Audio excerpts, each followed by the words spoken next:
Hola, tengo el placer de saludarte otra vez a ti, querido público de la Orquesta Sinfónica de Michoacán, en este podcast que se llama Detrás del Atril.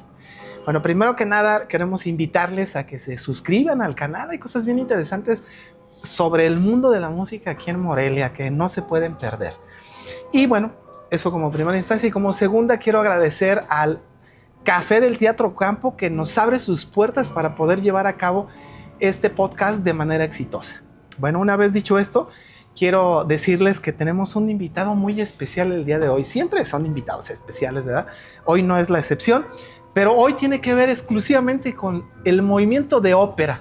Hoy estamos bañados en sinfónica de ópera. Desde la semana pasada estamos con ópera, esta semana que está corriendo estamos con ópera y la semana que viene todavía vamos a estar bañados completamente en ópera. Eso para nosotros es un gusto muy enorme.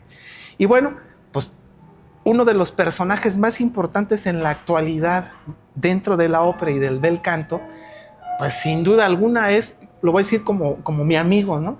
Salvador Ginori. Ginori, todo el mundo lo conocemos como Ginori. ¡Ginori! Muchas gracias por venir. No, muchas gracias, Chucho, por la invitación. Yo también me dirijo hacia el doctor como Chucho, porque tenemos muchos años de conocernos y de llevar pues una relación muy cercana. Pues muchas gracias por venir. Bueno, pues ahorita tenemos una audiencia que sigue a la Orquesta Sinfónica de Michoacán y queremos aprovechar este momento que estás aquí en nuestra casa en Sinfónica de Michoacán haciendo ópera. Y bueno, pues dialogar sobre este asunto, ¿no? Primero que nada, bueno, estamos aquí porque estamos montando una ópera. ¿Qué ópera es? Estamos montando Don Pasquale de Gaetano Donizetti y parece ser que es la primera vez que se va a montar en Morelia. A lo mejor alguien la montó en algún momento, pero hasta donde yo sé, nunca se ha montado en Morelia y pues es un gusto poder estrenar esta ópera bellísima, la última, se puede decir que es la gran última ópera bufa del siglo XIX y con los cantantes que son todos talento local, lo cual también me da muchísimo gusto, un gran honor que estos muchachos estén haciendo este trabajo, un gran orgullo sobre todo que puedan enfrentarse a este tipo de retos porque es una ópera dificilísima, está llena, tiene millones de notas por todas partes y lo están haciendo muy bien. Ahorita vamos a mencionar sobre el cast que tenemos, pero pues va a ser una ópera muy divertida, una adaptación, por cierto, mi querido Chucho. Le quitamos un poco la solemnidad de los recitativos, que normalmente son acompañados por la orquesta de una manera pues más intermitente, son recitativo acompañado, lo cual quiere decir que en ese momento pues pasa el drama, es cuando más avanza la trama en los recitativos y pero están acompañados también con la orquesta. No es el recitativo seco que había, por ejemplo, en la ópera Don Giovanni, en donde nada más se acompañaba por un clavecín. Pero esta solemnidad de la ópera italiana la sustituimos por diálogos muy al estilo del cine de oro mexicano. Ah, ok. Entonces, pues hay un poco de slang, hay un poco de esta manera de referirse a los hacia el público, en fin. Oye, pues arránquese, maestro. Oye, pues no la mueles, mano. ¿Cómo que? En fin, todo este lenguaje que es muy cercano a nosotros, porque lo que queremos es que la gente siga viniendo a la ópera. Claro. Luego no quieren venir porque les parece algo muy solemne y que es una cosa de élite y que eso ya es cosa del pasado. No, hombre, sí, la ópera sigue siendo igual de actual que siempre, es algo que es atemporal. Y una vez que la ves, la verdad es que te engancha y quieres seguir viéndola. Y eso es lo que queremos con estas adaptaciones, que la gente siga viniendo. Pues efectivamente pudimos, bueno, porque hemos tenido ensayos aquí con la orquesta ya formales. Está por presentarse el próximo viernes el estreno de esta ópera. Y bueno, pues hemos alcanzado ya a probar la puesta en escena. Primero tuvimos un ensayo, todos en el escenario arriba. Hoy tuvimos un ensayo abajo en la fosa de la orquesta y todos los cantantes arriba. Y bueno, pues pudimos degustar, ¿no? Y de verdad que uno como músico tiene que estar siempre bien concentrado en la música y estar atento y no fallar, pero no puede incluso uno mismo de disfrutar la ópera. Pues estamos acá riéndonos, gozando, ¿no? Justamente en este desarrollo de la ópera. Y bueno, una cosa, ¿no? Está el texto en español de estos que no son recitativos. Ajá. ¿Lo demás sí está en italiano o también es español? No, está en italiano. Italiano. Y toda la demás, bueno, la gran mayoría, el 90% de la música está en italiano, en el lenguaje y la música original. Solamente son estos recitativos que son cortos, lo que se hace como diálogo en español, pero va a haber subtitulaje para que la gente no se pierda todo lo que está pasando, porque es un enredo de los mil demonios todo lo que pasa en la ópera, claro. y en esta ópera, pues. Digamos que, ¿de qué trata la ópera? Como para que la gente se anime a venir. Se anime a venir y que venga, claro, que llene el teatro, ¿no? Que llene el teatro, porque vale la pena. Mira, sí, claro. Está basada en la comedia del arte, en cómo nació la ópera bufa en el siglo XVIII. Ajá. Con con la serva padrona, que nació como iban a ser intermezzos. Normalmente la ópera seria italiana tenía 3 actos y entre los actos metían 2. La ópera bufa estaba conformada por 2 actos y lo metían ahí como un interludio. Pero la ópera bufa siempre tuvo una característica. Era la crítica social más aguda y más picante que podía haber, porque no hablaba ya de los grandes temas de la ópera seria. No hablaba de los dioses, los héroes, los reyes. No, hablaba de la gente común y corriente. Por eso se empezó a hacer tan popular esta ópera, porque toda la gente se identificaba con eso. Y además la ópera ya era un gran negocio, se convirtió en una industria fuertísima y pues toda la clase naciente burguesía tenía el dinero para pagar un boleto. Claro. Entonces se empezaba a ir, y como no había plataformas, no había Netflix, no había nada de nada. Ajá. Nadie traía su celular para estarse embobando sí, y perdiéndose en un mundo digital. Claro. Pues la gente iba a la ópera a convivir, a socializar, a pasar un buen rato. Y pues eran las telenovelas de la época, porque todas eran tramas muy enredosas. Entonces la ópera, basada en esto que te había comentado de la comedia del arte, pues siempre tiene que ver con una chica muy inteligente que está asediada por un hombre mayor. Ok. Y sí, ella, sí es común entonces. Sí, es común. Eso es de todos los días. Ajá. Y ella pues está enamorada de un joven, ¿no? Siempre hay ese triángulo y varios personajes que están alrededor de ellos, pues haciendo la trama más compleja. Ajá. En Don Pasquale específicamente, pues hay una joven viuda que pues es de muy buen ver. Okay. Ella está enamorada de un joven, de Ernesto, y Ernesto tiene un tío rico que es Don Pasquale, pero Don Pasquale no quiere a esta mujer porque pues ya es una viuda, como que la ve media oportunista, dice no, pues se lo sospechaba. Sí, dice, va a casar con esta mujer que ya es media lagartona, le va a quitar la lana, y pues él se preocupa por el sobrino. Claro. Hay otro personaje que es el doctor Malatesta, que es muy amigo de Don Pasquale, pero también es muy amigo de la viuda, de Norina. Uh-huh. Y es amigo de Ernesto. Okay. Entonces él dice, bueno, ¿qué voy a hacer? Y este doctor es el que empieza a armar toda la trama.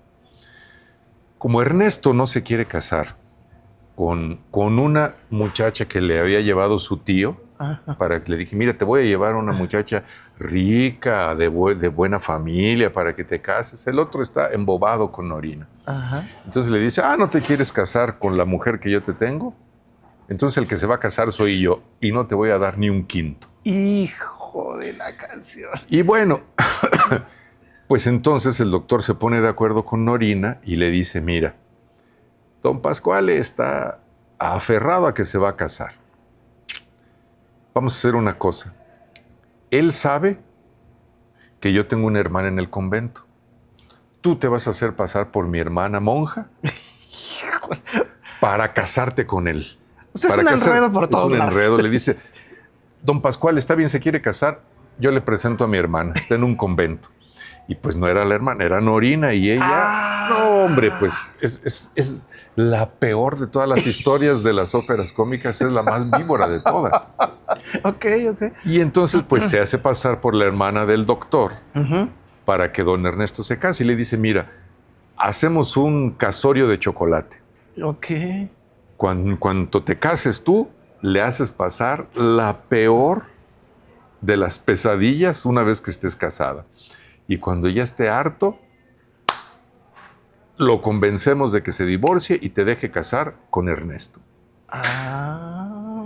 Y ahí empieza el enredo. Entonces, Y todo eso ya no le vamos a decir al público que venga. Que venga Y que lo disfrutes. Tiene 3 oportunidades, ¿no? Sí.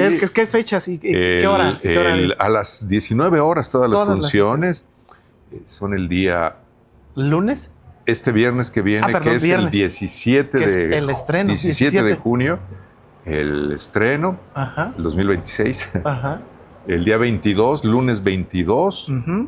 Si tienen complicaciones los fines de semana, este es un buen momento. Pero además yo creo que los viernes se llena muchísimo y va a ser más difícil entrar, ¿eh? Claro. Si quieren asegurar su entrada, yo creo que el lunes es una buena fecha. ¿Cómo consiguen los boletos y cuánto cuestan los boletos? A ver, es el 19, 22 y 26, ¿verdad? 26. Y 26 de junio. Ok. 19, 22 y 26 de junio del 2026. Ok. Consiguen los boletos aquí en las oficinas de la Orquesta Sinfónica. Cuestan 100 pesos, nada 100 pesos para un espectáculo de esta naturaleza. Claro. Y además, pues, con un elenco de casa, un elenco de jóvenes que están haciendo un grandísimo trabajo. Claro. Y eso también es muy valioso, que puedan apoyar el talento local. Claro. Pues aquí hay un asunto, me parece interesante, ¿no? Quiero mostrar al público este libro que fue editado en Estados Unidos, que lo van a poder ver ahí en la pantalla, en una editorial que se llama Vernon Press. Este libro que está conformado, que es colectivo, que tiene un capítulo del libro justamente de la vida de la Orquesta Sinfónica de Michoacán, la vida de la ópera. O sea, lo que se ha hecho en la ópera aquí en Morelia, ahí está. También en pantalla podrán ver esta tabla, donde vamos a poder ver varios datos, ¿no? Uno de ellos es que el director en ese periodo, director titular de la Sinfónica fue ni nada más ni nada menos que Héctor Quintanar, todo un personaje en México, y que él fue el primero en querer organizar una temporada de ópera. Primera temporada de ópera, así le puso, y se hizo su primera presentación el 17 de junio de 1988. Entonces, eso es un dato que también se suma al que sigue, ¿no? Si tomamos en cuenta que la orquesta se fundó en 1939 como primer célula, pasaron 49 años sin ópera en la OCIDEM. Es muchísimo tiempo como para que hoy, que hay una ópera aquí tan fácil de llegar por 100 pesos al Teatro Campo, no vengan, ¿no? Entonces, tienen que venir, ¿no? Bueno, y la ópera que se presentó en aquel tiempo fue la de Madame Butterfly. Y, bueno, pues ahí fue el inicio de la vida de la ópera aquí en Sinfónica de Michoacán. Ese dato me parece interesante, pero también de aquí surge otro dato que lo enlazo con lo que sigue, ¿no? Tenemos que en su primera ópera o en sus primeros momentos de ópera en la Sinfónica de Michoacán, todo el elenco y todos los cantantes que venían de fuera. Un tiempo vinieron de la Ciudad de México, otro tiempo también se hizo por allá con los de Guadalajara, y poco a poco se fue haciendo aquí. Pero hoy justamente de allí rescato lo que nos dices, querido Ginori, de que hoy es con todo lo que es de casa, todo moreliano, por así decirlo, ¿no? Porque hay gente que viene a estudiar de otros lados, pero el producto es 100% local. Eso sí, tiene un valor impresionante. Sí, cómo no. Tiene un valor impresionante, pero además de aquí quiero enlazar todo esto porque, bueno, nosotros hoy vemos la puesta en escena, vemos unos super cantantes aquí haciendo su trabajo, pero atrás de eso, atrás de ese trabajo que lo decimos detrás del atril, pues hay un gran profesor, Un gran profesor que hoy Morelia afortunadamente no solo tiene este profesor, hay otros más profesores de canto, afortunadamente, pero que hemos estado incluso en periodos donde no ha habido. Hoy tenemos la fortuna de tener a un profesor que tiene toda la experiencia y que está apoyando y que está haciendo el montaje de esta obra. Y para eso vamos a que nos platiques, querido Salvador, primeramente, y le vamos a dar un desarrollo cronológico, ¿cuál es tu primer contacto con la música? ¿En dónde? Y si fue directamente en el canto. Sí, bueno, mi primer contacto con la música fue en el canto. Yo fui niño cantor de Morelia. Yo hice mi primaria aquí en la escuela Mariano Elízaga, que la primaria estaba antes aquí, a una cuadra de donde estamos, de frente al Jardín de las Rosas. Ahí era la primaria del Conservatorio de las Rosas. Y yo estuve un año en el coro con el maestro José Zavala, que fue el tercer director de los niños cantores de Morelia, porque el segundo fue Luis Berber, si no mal recuerdo. Sí, Luis Berber. Y pues José Zavala con este conocimiento de la estética vocal inculcada por Romano Picuti. Él fue después uh-huh. Bueno, no, Felipe Aguilera no fue director de... No fue, pero digo, traía una enseñanza del canto, ¿no? Desde abajo. Claro. Antes que Picuti, ¿no? Por supuesto, llega Picuti y ya esto explota, ¿no? Sí, porque Picuti arma el coro de los niños cantores específicamente con un proyecto, con una visión muy específica. Claro. Y Felipe Aguilera hacía otra cosa. Claro. Él estaba con los infantes. Exacto. Pero también él estudió en Roma. Felipe Aguilera fue claro. Otro gran parteaguas en su momento. Claro, ¿no? claro. Y bueno, pues ahí estuve yo. Cuando yo estuve en sexto año de primaria, enferma el maestro José Zavala y ya no continué yo en el primer coro. Estuve ya en el segundo coro. Y bueno, fue un momento, un gran vacío cuando enfermó el maestro José Zavala y bueno, pues ya. Y después mi voz cambió muy rápido, ya cuando yo estaba en sexto de primaria, me empecé a gallear, muy rápido empecé a gallear. ¿Desde sexto de primaria? Sí, se empezó a ¿Eso tiene que ver con la naturaleza de la voz de barítono o...? Pues no, tiene que ver con... Sí, un tenor no le pasa eso, digo, yo lo digo. Yo no soy cantante, no soy cantante, pero yo me acuerdo que sufría en la secundaria porque yo quería estar como mis compañeros galleando y nada. Después, cuando acordé, yo no supe en qué momento, si es que cambió mi voz o no. Yo creo que sí. Yo creo que sí cambió. Pero no oí en qué momento. No oíste el cambio. Pero lo que pasa es que eres tenor, entonces no se nota tanto. Pero si estuvieras cantando, sí lo notabas. Pero a las voces graves, en la voz hablada se nota más. La voz de niño a la voz de una voz grave es mucho el cambio. Claro. Se baja mucho el registro y se nota más. ¿Y tu estatura? ¿Era rápido? ¿También avanzó? Sí, también en sexto año empecé a crecer. Sí, okay. Nomás había uno más alto que yo. Ok. Y eso son muchas variantes. Los niños pueden empezar en sexto año o hasta la secundaria a cambiar. Uh-huh. Las mujeres sí empiezan como desde quinto año a empezar con sus cambios hormonales. Las mujeres se desarrollan más rápido. Ajá.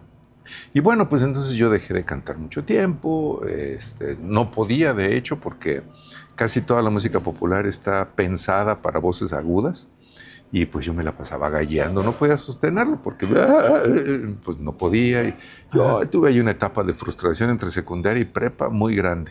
Ajá. Y fue hasta ya cuando estaba terminando la prepa, cuando pues... me encontré aquí con que había un gran maestro, Norberto Agüeros, en la Escuela Popular de Bellas Artes. Y me oyó un amigo y me dijo, ven, te voy a presentar un gran maestro. Y ya me llevó con él y me dijo, sí, aquí quédate porque casi no hay bajos. Pero ¿qué es eso? Yo no sabía que había bajos, barítonos, tenores, no sabía nada de eso. Y él fue diciendo, pero es que yo no puedo cantar así como usted, maestro. Pues no, porque yo soy tenor, pero tú quédate aquí y vas a ir entendiendo poco a poco. Y pues ya me fue explicando, me dice, mira, así como hay violines, violas, chelos, contrabajos, así también hay en las voces humanas, pues hay diferentes rangos de voz, nada más que en un instrumento se nota mucho y en la voz humana pues no alcanzas a ver esa diferencia, pero se oye en la voz, se oye el sonido. Ajá. Pero es lo mismo, imagínate Ajá. una mujer, un violín, imagínate una voz grave como la tuya, un contrabajo. Eso es. Bueno, y ya, pues ahí me quedé, estuve varios años con el maestro Norberto, después entré al Conservatorio de las Rosas, porque aquí no había estudios, no estaba en ese momento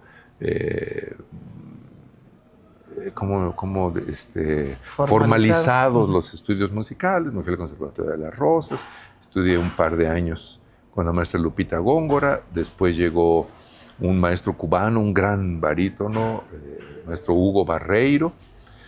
Me preparó para el concurso nacional de canto más importante del país, el Carlo Morelli, en el que se hace en la Ciudad de México, en el Palacio de Bellas Artes. Pues gané un premio, el primer premio especial. Digo que es el primero porque era la misma lana que el primero, así que... Pues mira, pero eso es lo de menos, ¿no? El gusto y el placer del ganar el premio. Yo creo que todos se cayó el conservatorio de gusto, ¿no? Sí, pero sí valía la pena la lana también. No, sí, claro, también. Y y bueno, ya después tuve oportunidad de hacer... empecé a trabajar después. El maestro Barreiro se fue a hacer un doctorado a España. Aquí enlazo lo que veníamos diciendo, ¿no? Aquí está ahorita la abundancia, por así decirlo, de maestros y de cantantes, de alumnos, ¿no? Pero justamente este tema es qué interesante para el público, ¿no? Relátenos eso, mi querido. No, pues se fue el maestro Barreiro y hubo un vacío también en ese momento. El conservatorio no tuvo maestro de canto un tiempo, iban y venían diferentes maestros, unos grandísimos, como el mismo Ramón Vargas, vino a dar un par de cursos aquí, que venía por parte del Festival de Música y aparte daba los cursos, pero pues eso no era suficiente. Entonces, el que se quedó un tiempo fue Octavio Arévalo, un gran tenor internacional. Yo estuve estudiando con él muy cercano y me estuvo preparando para hacer una audición en el Opera Studio de Zurich. Y a la mera hora no se pudo. Y entonces yo me fui a hacer audiciones a Estados Unidos y me contrató la Ópera de Michigan. ¡Híjole! No, ¿qué más quieren? Sí, bueno. Digo, los alumnos, ¿qué más quieren de profesor, no? Sí. Muy bien. No, muy bien. bueno, no. Sí, bueno, sí. pues, la verdad. Pues es algo muy modesto. Pues. No. Y ya, bueno, estuve yo trabajando. Allá tuve otro maestro, que fue mi maestro de base, el bajo Ara Berberian, que fue...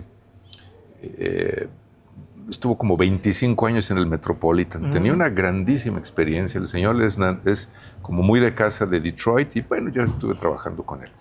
Y pues esos fueron como que mis grandes maestros, ¿no? ¡Wow! Y ahí se cierra como la parte del canto, ¿no?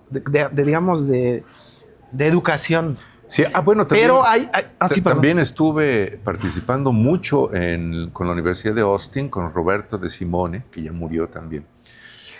Y estuvimos haciendo varias producciones ahí en Austin. Una vez hicimos una flauta mágica en inglés, era muy interesante. Pues eso pasa hace más de 25 años, pero era muy interesante en su momento porque mi personaje, el Sarastro, era tomado en una cámara y salía una proyección al escenario, pero yo siempre canté fuera de la escena. Total, eso era muy novedoso en su momento y eso tecnológicamente ya da risa, pero... En su momento fue brillante. En su momento fue muy interesante hacer este tipo de innovaciones tecnológicas. Y también allá presentamos incluso una ópera de Luis Jaime Cortés, Las Tentaciones de San Antonio. Ganó el premio a la mejor producción del año en su momento esa ópera. Ahí yo hacía el papel principal. ¡Wow! Y bueno, pues ahí hice varias cosas. Hice muchos conciertos en Texas. Una trayectoria impresionante. Digo, también recuerdo, perdón que lo traiga a colación, pero digo, un ensamble de voces aquí que fue maravilloso. Un cuarteto. Sí, cómo no. ¿Qué onda con ese cuarteto? Muy buenos amigos. Pues en algún momento tuvimos mucho trabajo, incluso aquí con la Orquesta Sinfónica. Hicimos muchísimos conciertos con la orquesta, tanto en música de oratorio como en ópera. Teníamos muchos No había muchas producciones. ninguna actividad que no se hiciera si no era ese cuarteto el que actuaba. Yo me recuerdo muy bien eso, ¿no? Hicimos una reducción de Don Giovanni en aquel tiempo. Hicimos como unos highlights y los escenificamos también en Qué una bárbaro. ocasión. Luego, por cierto, luego hubo, ya tú sabes, siempre hay personas que les gusta, otros que no les gusta. Sí. Un periodista decía, pues es que fue una ópera a medias. Pues es que eso fue la intención, porque no teníamos ni siquiera ni la más remota posibilidad de tener un presupuesto para hacer una ópera completa, ¿no? Claro. Y me dijo, no, pues fue una ópera a medias. Pues sí, porque fue un concierto de selecciones, claro. Y era un concierto de 1 hora, no era la ópera completa, era un concierto, claro. Pero lo escenificamos y de cualquier manera fue un grandísimo aprendizaje para nosotros, claro. Y también fue con la Sinfónica. Okay. Y pues sí, nos contrataban mucho en aquellos tiempos. Decía Jesús a sus apóstoles. Bueno, y entonces aquí hay una situación, porque bueno, Ginori no solo es cantante, sino es un cantante, pero además también es un investigador. Y aquí se da una situación un poco compleja, que él termina su licenciatura. ¿Cómo la termina? Pues es que, como lo había dicho, no había maestro de canto en el conservatorio. Y yo ya no me inscribí al siguiente curso porque se me hacía medio raro que no hubiera maestro, y me ofrece la maestra Miriam Pérez, oye, se va a abrir la licenciatura en musicología, te falta bien poco para terminar, ¿por qué no la terminas aquí? A ti te gusta mucho eso de la investigación. Oye, pero yo tengo un contrato, me voy a ir a Michigan, voy a cantar acá. No le hace, hombre, de todas maneras, pues tú ya tienes muchos créditos adelantados, anímate. Uh-huh. Le dije, pues órale, a ver. Yo no sé por qué le dije que sí. No, pues qué bueno, si no, no estaríamos aquí en este momento. Fue una etapa muy rara, ¿no? Ajá. Entonces yo me animé a entrar en esa carrera que siempre me llamó la atención. Ajá. Y al mismo tiempo que estaba yo viajando a Detroit, entonces también estaba aquí cursando la licenciatura, luego con un montón de faltas, y también tenía un trabajo en el conservatorio. Pomposamente se oye director de planeación artística. Ah, okay. Estábamos trabajando en la educación musical de los niños. Yo les daba apreciación musical, y a los niños les gustaba mucho la manera en que yo les daba la clase, porque básicamente les contaba historias. Ajá. Y todo lo ambientaba con música. Y les contaba óperas, y como que al principio dijeron, pero los maestros, pues vas a poner óperas, se van a aburrir muchísimo, estás loco. Ajá. Pues no, los niños estaban encantados. Exitoso. Porque no tienen prejuicios, claro. Los niños, no tienen referencias, no tienen presiones sociales de que sean de cierta manera o que oigan cierto tipo de música, porque ya hay un estándar social. Claro. Ellos oían esa música con muchísimo gusto, lo asimilaban y lo aprendían rapidísimo. ¡Qué bárbaro! Entonces andaba haciendo esas 3 cosas. Mientras viajaba a Estados Unidos, cursaba las materias de musicología. ¿Entonces eso quiere decir que fuiste de la primera o de las primeras? La primera generación. La primera generación. De hecho, el primero que se titula en la carrera de musicología fui yo. ¡Ah, qué padre! El primer titulado de esa generación. Es un hecho histórico, ¿no? ¿Cómo no? Claro que valió la pena. Sí, cómo no. Y bueno, este seguimiento, porque además de aquí se desprende todo lo demás, después de aquí llega una maestría y un doctorado. Sí, pues miren, aquí el público que escucha no está para saberlo, ni yo para contarlo, pero quien me invita a cursar una maestría en la Universidad de Guanajuato es precisamente el doctor Guzmán, mejor conocido como Chucho. Exactamente, sí. Nos encontramos en la calle y me dice, oye, vamos a ir con otro amigo, Rolando, a hacer un posgrado a la Universidad de Guanajuato, y allá está nada menos y nada más que Hugo Barreiro, el que fue mi maestro de canto. ¡Cum! Cayó la moneda, ¿no? Así como que, ¿cómo es que...? Total, ya pues fuimos a Guanajuato, tuvimos la entrevista, nos aceptaron en el posgrado, Y pues yo dedico toda mi energía tanto de la maestría como del doctorado a los métodos de canto, a la enseñanza del canto, a todos los procesos de investigación que tienen que ver con pues el reconocimiento de los parámetros estéticos del canto y cómo compararlos con los que hay hoy, con los del siglo XIX, etcétera, todo relacionado con, ¡Qué bárbaro! con ese tema. Ajá. Y pues terminamos, tanto tú, Chucho, como yo, terminamos con ese gran asesor, con Hugo Barreiro. ¡Qué bárbaro! El La proyecto del lanza. doctorado, sí.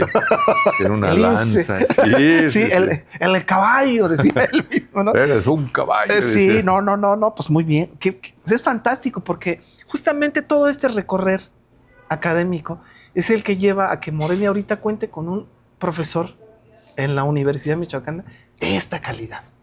No, bueno, ¡Qué muchas barbaridad! gracias, muchas ¡Qué gracias. barbaridad! ¿No? Y además, digo, también miembro del Sistema Nacional de Investigadores. Sí. ¡Qué bárbaro! Y ya por segunda ocasión, o sea, se evaluó la primera para entrar y se evaluó una segunda para continuar, ¿no? Y complejo que es.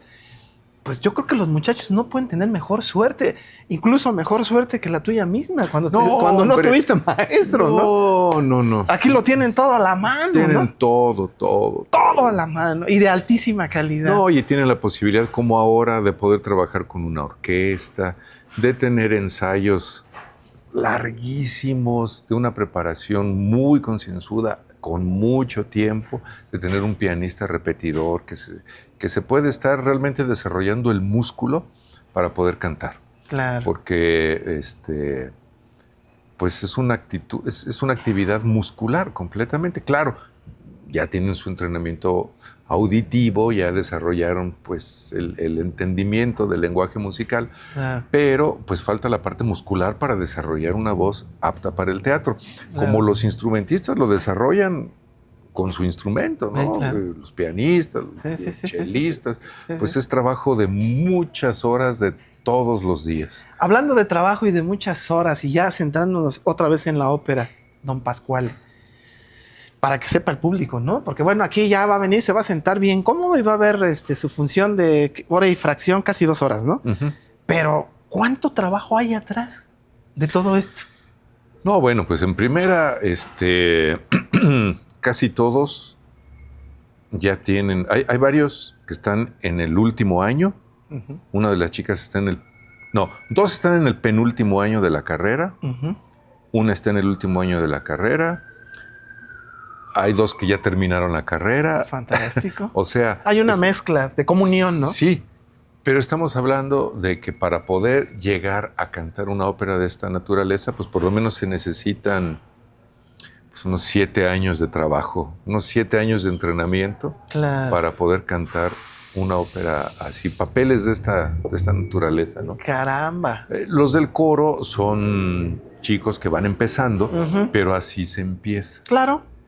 Es muy valioso entrar a un montaje artístico haciendo los coros, porque así se empieza uno a familiarizar con el movimiento escénico, claro, no tienen el compromiso de cantar solos, sino están todos juntos, claro, y se arropan unos con otros. Claro, y ya después de años de estar haciendo papeles en el coro, empieza a hacer uno un papelito pequeño, y después uno mediano, y después un estelar, pero que no sea complejo, y ya después de todos estos años ya se pueden ir pensando a veces que ya pueden ir tomando un papel protagónico de las dimensiones de una ópera como Don Pascual. ¡Qué barbaridad! Pues querido público, no falten, vengan a ver su ópera Don Pascual aquí desde casa, desde Morelia, Teatro Campo, ya con una cuestión así anecdotaria y llegando al final de la entrevista, muy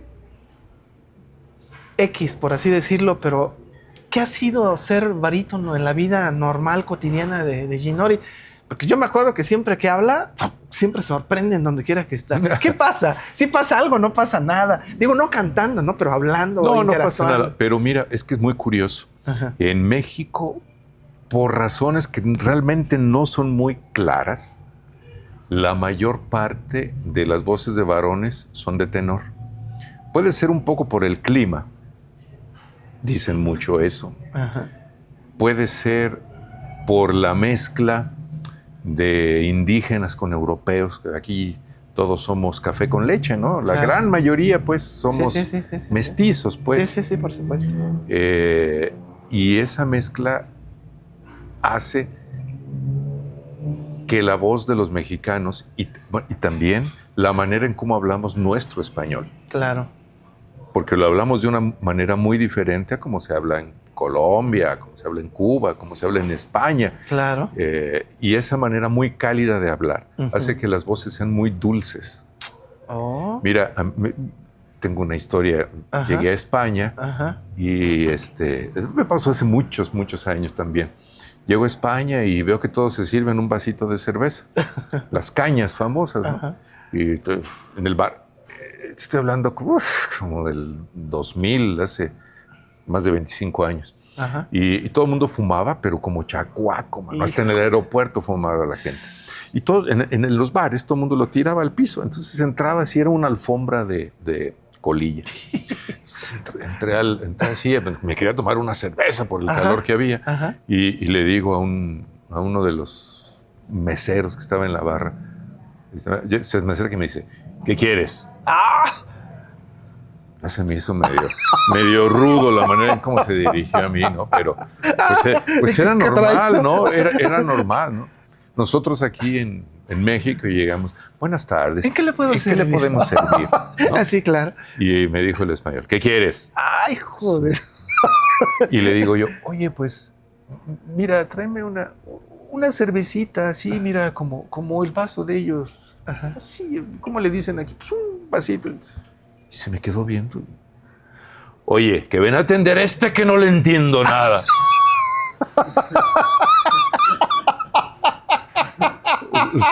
Híjole. No me entendió mi español. Híjole. O sea, lo lógico era decirle, una caña. Que sí, ¿qué quieres? Una caña. Punto. Ya. Ok.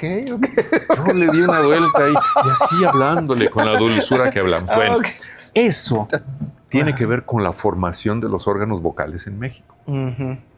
Ahora, y es un dato bien interesante, en casi todos los métodos del siglo XIX dicen que la voz normal de los hombres es la del barítono.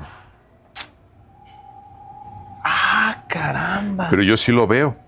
Yo que he estado muy en contacto con universidades en Estados Unidos, la gran mayoría de los varones son barítonos, no bajos, barítonos. Y del poco contacto, porque yo no he cantado en Europa, pero el poco contacto que he tenido con los cantantes europeos, etcétera, también la gran mayoría son barítonos. Y en Europa los tenores son muy escasos. Por eso los tenores mexicanos tienen un éxito abrumador. O sea, caray, yo creo que no hay una casa de ópera europea que no haya tenido un tenor mexicano entre sus estelares y todos buenísimos. ¡Qué bárbaro! México exporta muchos tenores desde un nivel legendario como Francisco Araiza o Ramón Vargas a personas que están haciendo un trabajo de todos los días que ya es mucho, que es muchísimo. Claro. Un trabajo súper digno de cantantes de todos los días, pues, haciendo todos los papeles en los teatros europeos mexicanos, tenores fantásticos, todos fantásticos. Y es un fenómeno muy raro. Entonces sí, normalmente cuando pues, la gente está hablando y uno levanta la voz, sí se oye la diferencia entre... Hay menos bajos y barítonos acá. Sí, claro. En estas latitudes, ¿no? Sí. Pues, ¿Qué pasó? Te voltean a ver así como, o sea, payaso, no hable así. No, pues cómo no, claro que sí. Pues ya cerrando, me parece que históricamente, y hablando de estas ausencias de profesores de canto, y bueno, pues si no hay profesor de canto, pues no va a haber alumnos de canto, ¿no? Etcétera, etcétera, y va ligado. Cómo pasaron tantos años para que hubiera una primera ópera aquí en Morelia, y todo esto que, digamos, ha pasado lento, por así decirlo, pero que afortunadamente sí ha habido actividad. Hoy hay un momento, me parece muy interesante. Creo que, lo voy a decir a lo mejor equivocadamente, pero me parece que incluso estamos ahorita siendo un poquito sobrepoblados, no negativamente, lo digo positivamente porque veo que hay un movimiento vocal que se está haciendo ya con gente que está haciendo canto aquí en Morelia y que no tiene que ver con una institución como la Universidad Michoacana o el Conservatorio de las Rosas o una academia de XYZ, sino son estos jóvenes y que se hace este movimiento que se llama A Viva Voz. Oh, sí, claro. ¿Qué nos puedes decir de esto? Mira, a mí me parece súper interesante, ¿no? Sí, pues es la agrupación que vamos a cantar en Don Pasquale. Bueno, me suena a manifestación porque yo no voy a cantar. Pues es el director pues de sí. todo lo que hay aquí, ¿no? Sí, mira, este es un grupo en el que está conformado en general por profesores, egresados y alumnos de la Universidad Michoacana. Pero va más allá de los programas académicos, porque muchas veces los programas académicos terminan en audiciones dentro de las aulas.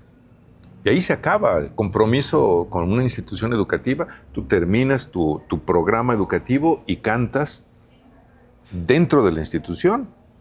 Ya cumpliste, la institución ya cumplió contigo. Claro. Esta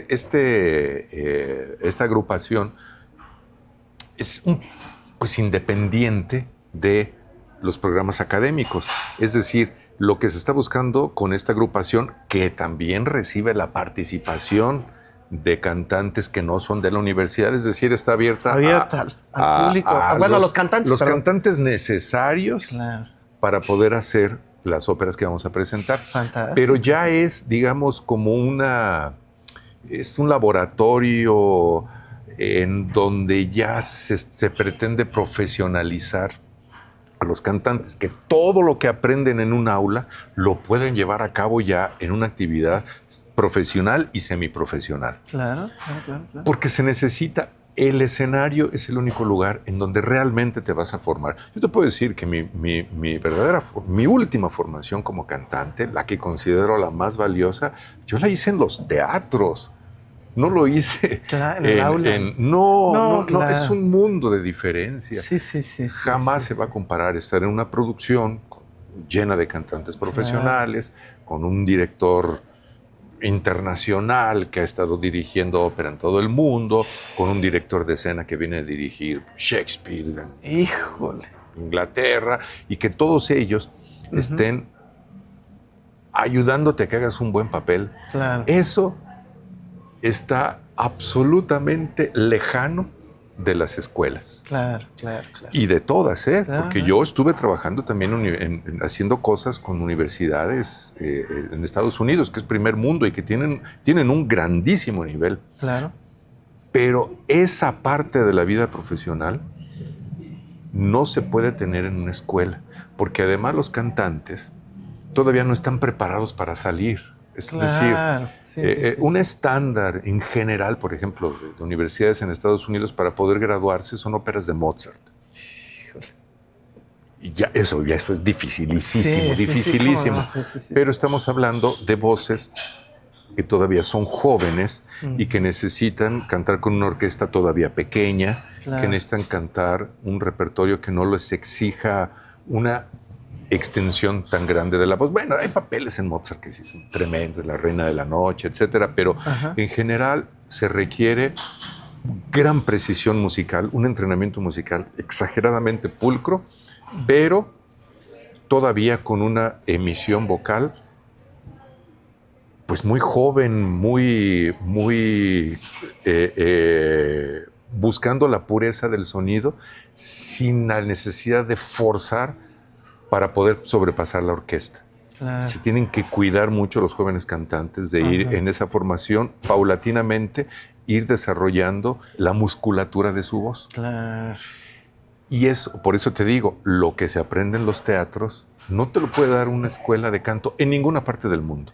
Los cantantes se empiezan a formar realmente ya para el teatro cuando terminan la escuela y se van al teatro. Claro. Esa es la verdad. Claro. ¿Y cuál es la mejor edad para alguien pueda iniciar su vida como cantante? ¿O no hay edad? Bueno, necesitan prepararse musicalmente tan pronto como sea posible para que puedan ser realmente solventes musicalmente. Uh-huh. Y bueno, pues empezar lo más jóvenes posibles para que reciban todo el entrenamiento musical. Pero te digo, la parte profesional realmente empieza cuando terminas la escuela. Híjole, o sea que está larguísimo esto, ¿no? No acaba. Y además la voz va cambiando mucho. Claro. Con el tiempo, la manera en cómo cantabas cuando eres joven no tiene nada que ver como la manera que tienes que cantar cuando ya eres un hombre maduro. Cambia el cuerpo todos los días y el repertorio va cambiando. También. Las voces naturalmente se van haciendo más oscuras y más pesadas con la edad, así que tienes que ir evolucionando en el repertorio que vas cantando. Claro. Pues no nos queda más que desearle una larga vida a Viva Voz y que todavía aprovechen a este gran profesor, gracias, todos los cantantes aquí en Morelia. Y pues, ¿algo que quieras agregar? No, pues nosotros queremos que la gente venga, se van a divertir muchísimo. Es más, yo pago. ¿Cuántos boletos? ¿Cuántos quieren venir?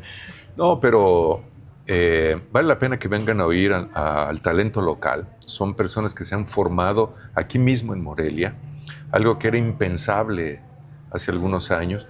Ha habido varias generaciones en el Conservatorio de las Rosas. Ha habido diferentes momentos en que hay una camada de cantantes muy buenos que han hecho producciones. No somos ni los únicos, ni los primeros, ni mucho menos. Pero ahora es un momento muy interesante en la universidad porque no hay un solo proyecto de cantantes en Morelia que no esté lleno de cantantes de la universidad. Claro. Proyecto que sea, de escuelas, de instituciones o hasta misas. Misas. Si uno ve las misas, están los cantantes. O de iniciativas privadas, que hay muchas. Claro. En todas hay cantantes de la Universidad Michoacana. Wow. Y eso está muy padre, porque... No, es padrísimo, ¿no? Pues está... O sea, hay un semillero gigante, Hay un ¿no? gran semillero. Y las voces mexicanas son muy bellas, man. Qué bueno, muy bellas. Qué bueno, qué bueno. Así que en donde hay un cantante mexicano, va a haber una voz bella. Perfecto. Pues querido... Vengan a verlos a las funciones, les va a gustar mucho. Excelente. Pues querido Salvador, un gusto, un placer que hayas estado en Detrás del Atril. Hasta luego y a la DIMEC. La lana. Vengan a la ópera.